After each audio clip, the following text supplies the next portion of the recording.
আজকের দিনটা অত্যন্ত গুরুত্বপূর্ণ দিন। আমাদের মাননীয় মুখ্যমন্ত্রী আমাদের খেল দিবসের ব্যবস্থা করেছেন। সারা পশ্চিমবাংলায় বিভিন্ন অলিতে গলিতে এই অনুষ্ঠান হচ্ছে। আমরা 9 নম্বর ওয়ার্ডের পক্ষ থেকে এখানে করছি। তার সঙ্গে সঙ্গে এটা বলতে চাই, আজকে কার্গিল যুদ্ধের পুলওয়ামায় আজকে 2019 সালে 14ই ফেব্রুয়ারি এই দিনটি আমাদের কিন্তু কর্মপরিস্থিতি দিন, আমাদের সকলের দুঃখের দিন। আমাদের ভারতীয় সেনাবাহিনীরা পাকিস্তানে ঢুকে তারা অত্যাচারী যারা নাকি পুলওয়ামায় আমাদের হত্যা করার চেষ্টা করেছিল, তাদের আমাদের ভারতীয় সেনাবাহিনী তাদের নিধন করেছে। আমরা যেমনি আনন্দিত, আবার যে কোনো লোকের মৃত্যু হলে দুঃখিত। আজকে তার 2019 সালে পাকিস্তান জঙ্গিরা আমাদের তাতে 42 জন হত্যা হয়েছিল। এটা আমাদের অত্যন্ত দুঃখের দিন। আজকের এই দিনে তাদের স্মৃতির প্রতি শ্রদ্ধা নিবেদন করতে আমরা 1 মিনিট নীরবতা পালন করব। তার সঙ্গে সঙ্গে আজকের যে কন্যাশ্রী বিভাগ মমতা বন্দ্যোপাধ্যায় সারা পশ্চিমবাংলায় ক্লাস 8 থেকে 12 পর্যন্ত কন্যাশ্রীদের পড়ালেখায় যাতে কোনো রকম ড্রপ না হয় তার জন্য তিনি আর্থিক অনুদানের ব্যবস্থা করেছেন ক্লাস প্রতি। আজকে তাদের মধ্যে 5 জনকে আমরা এখানে পুরস্কৃত করব। তার আগে আমরা শহীদের স্মৃতির প্রতি শ্রদ্ধা নিবেদন করতে আজকে সারা ভারতবর্ষের বর্ষ জুড়ে এটা ব্রাঞ্চ ডে হিসেবে পালিত হচ্ছে। আমরা এখানে পালন করব 1 মিনিট। তার সার্টিফিকেটটা দুটো নিয়ে যাবেন, মার্কশিটটা অতি অবশ্যই আপনি নিয়ে যাবেন, এবং নিয়ে যে আপনারা অতি অবশ্যই 15 তারিখ থেকে 26 তারিখের মধ্যে সকাল 11টায় ভবন থেকে বাংলার যুব সাথী প্রকল্পের মাননীয় মুখ্যমন্ত্রী যেটা করেছেন মাসে 1,500 টাকা করে যুবকরা পাবেন। এই অঞ্চল পার্শ্ববর্তী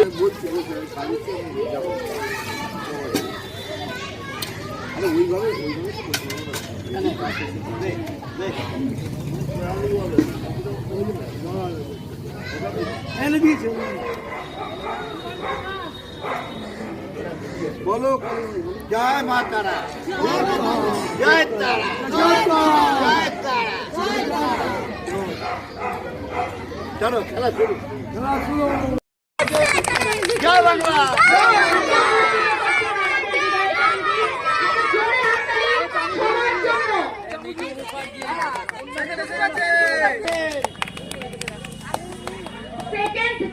সেকেন্ড যে হয়েছে মিঠু মুখার্জি।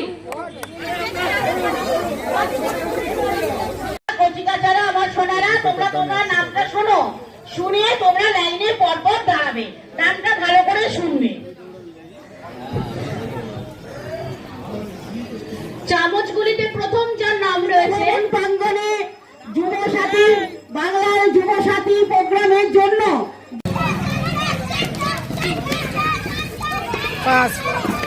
পাঁচ ওই মেয়েটা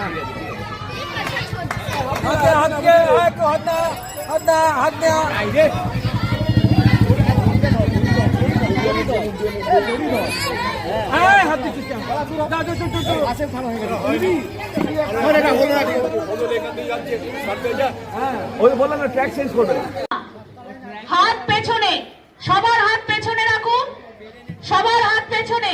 হাত দিলে পরে কিন্তু ডিসকোয়ালিফাইড, আর যার চামচ পড়ে যাবে সেও কিন্তু ডিসকোয়ালিফাইড হয়ে যাচ্ছে।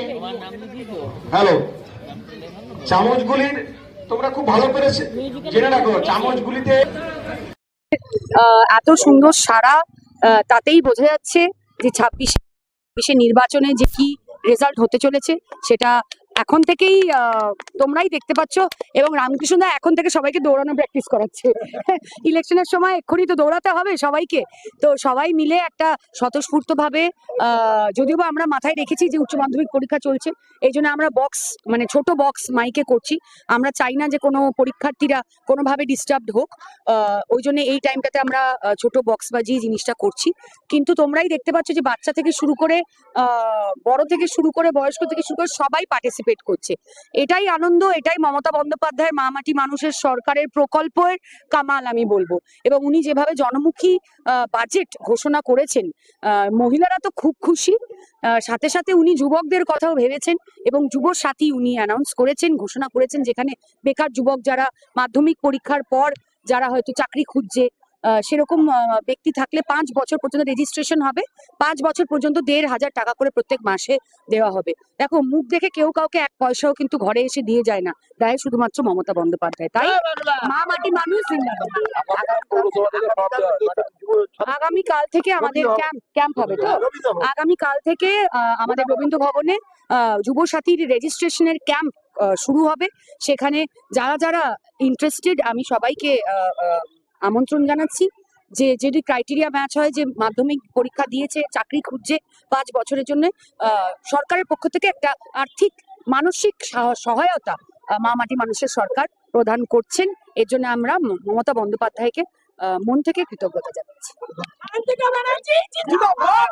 দাদা, যে কথা আপনি বললেন যে কেন্দ্রীয় সরকার পশ্চিমবঙ্গকে বিভিন্ন প্রকল্পের যে অর্থ, সেই অর্থ থেকে বঞ্চিত করে চলেছে এবং ক্রমাগত বঞ্চিত করছে, এবং এসআইআর নামক যে দুর্বিপাকের মাঝখানে পশ্চিমবঙ্গের মানুষকে ফেলে দিয়েছিল, তাতে পশ্চিমবঙ্গের মানুষের যে আর্থিক যে ক্ষতি হয়েছে, সেটা কলকাতার সাবার ইনস্টিটিউট অনুযায়ী 1.5 কোটি লোকের যদি মাথাপিছু 100 টাকা করেও ধরা যায়, তাহলে 2000 কোটি টাকা কিন্তু যাকে বলে যে আর্থিক ক্ষয় হয়েছে, পশ্চিমবঙ্গের আর্থিক ক্ষয় হয়েছে। কিন্তু অর্থনীতি এমনই চাপে পড়ে গেছে পশ্চিমবঙ্গ, যে সেন্ট্রাল গভর্নমেন্ট কোনোভাবেই পশ্চিমবঙ্গকে সেই সাহায্যটা করছে না। এইরকম জায়গায় দাঁড়িয়ে এই যে এসআইআর নামক দুর্বিপাকের মাঝখানে মানুষকে ফেলে দিয়ে এই অর্থনৈতিক যে ড্রেনটা করালো, কি বলবো?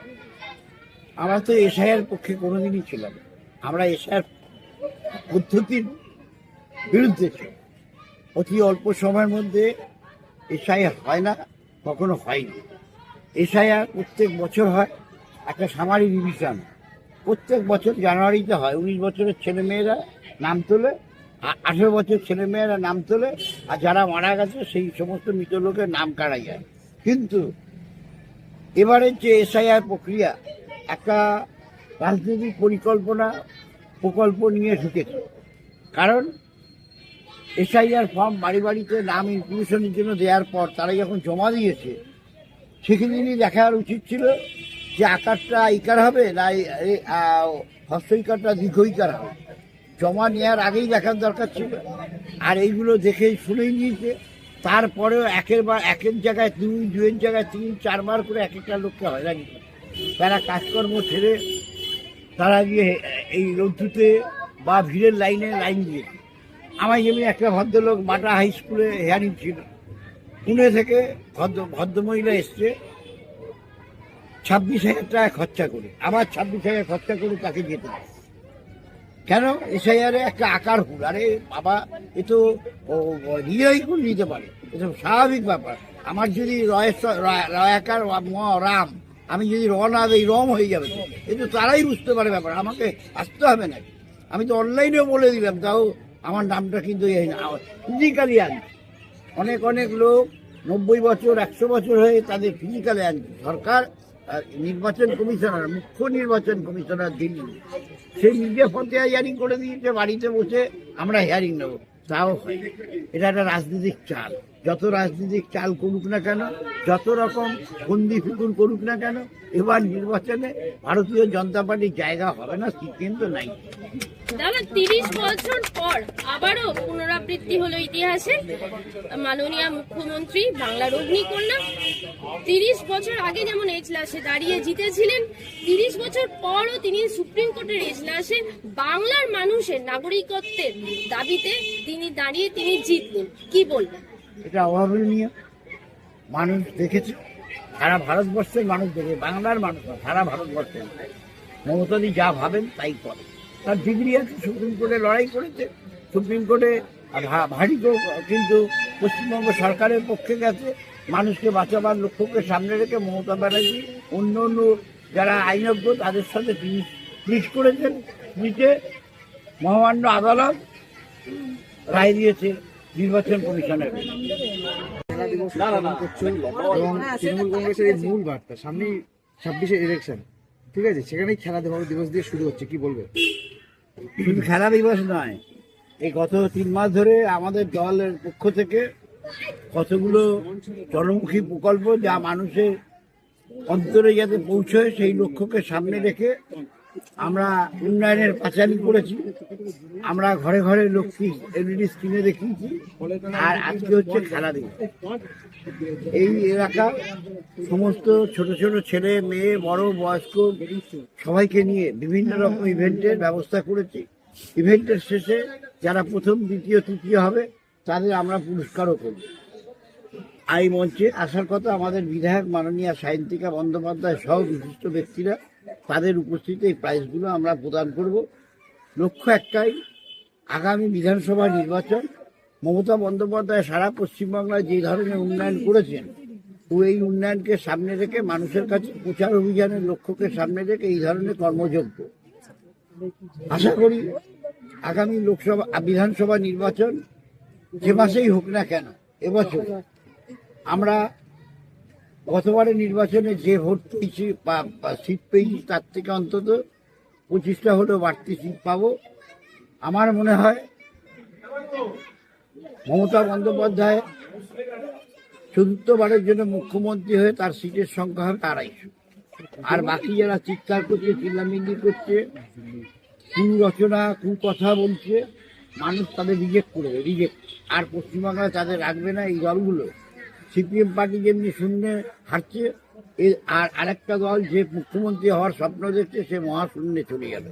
কারণ ইতিমধ্যেই পশ্চিমবাংলাকে টাইট দেওয়ার জন্য ভারতবর্ষের সংবিধানের রীতি অনুযায়ী সারা পশ্চিমবাংলায় ভারতবর্ষের বিভিন্ন রাজ্যে কেন্দ্রীয় সরকার বিভিন্ন প্রকল্পে টাকা দেয়।